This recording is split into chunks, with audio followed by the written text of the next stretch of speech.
Hey there, it's Mike from the local solar company. I was just finishing up at Bob and Mary's house and happy new customers proceeding with installing solar power on their roof, and they had a couple of questions which we hear all the time. So I wrote them down. I figured I'd make a quick video. They let me do it in their living room on my phone, and I thought I'd just answer a few of these questions. One I hear all the time, which is, how much does solar cost?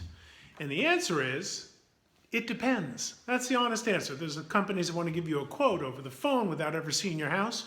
It doesn't really work because it depends how much power you use, how big your house is, how many people live there. The system that we custom build for your roof, for your needs, will determine how much it costs. The goal is to get you to a place where your savings on utility bills outdistance your investment on a monthly basis for solar. And then the question that follows that up is, can my electric bill really be zero? And the answer is, yeah, pretty much. If your system that we build for your house specifically produces more power than your house uses, and the way it works is the system produces more power than the house uses during the day generally, and then at night you take a little bit and it feeds that power to the grid, and at night pulls the power back from the grid because you need night light at night. But if your system produces more power than you use, yeah, you can, except for a small utility connection fee, $100 a year I think is what PG&E charges, then yeah, you can get your utility bill, your electric bill, down to zero.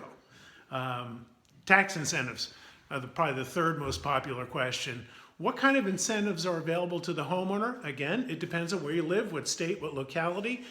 Overall though, there are 30% federal tax incentives for everybody in the US, plus there may be some additional local incentives. So it's a pretty big deal. People that have been on the fence for a little while with solar power for their home are making the move now, because while we do have the tax incentives for a while from the federal government, we don't know how long that's going to last. At least a year, but we don't know beyond that.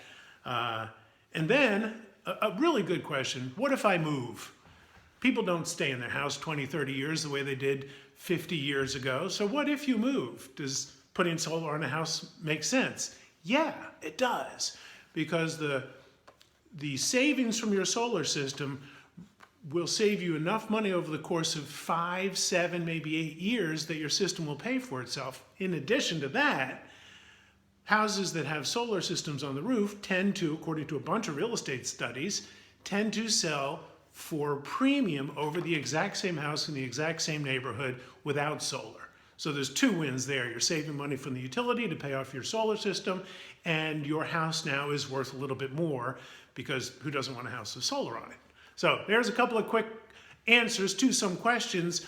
We believe that we're in the solar power education business before we get into the installation business. So if there's any questions that I can answer to you to help you understand the fit it might be for your family, for your wallet, and for the planet, please call us at the office. And you're watching this video on Facebook or on our website, just click the link and I'll get you a copy of our new report for home solar power, specifically in this neighborhood in San Rafael, California, in Peacock Gap.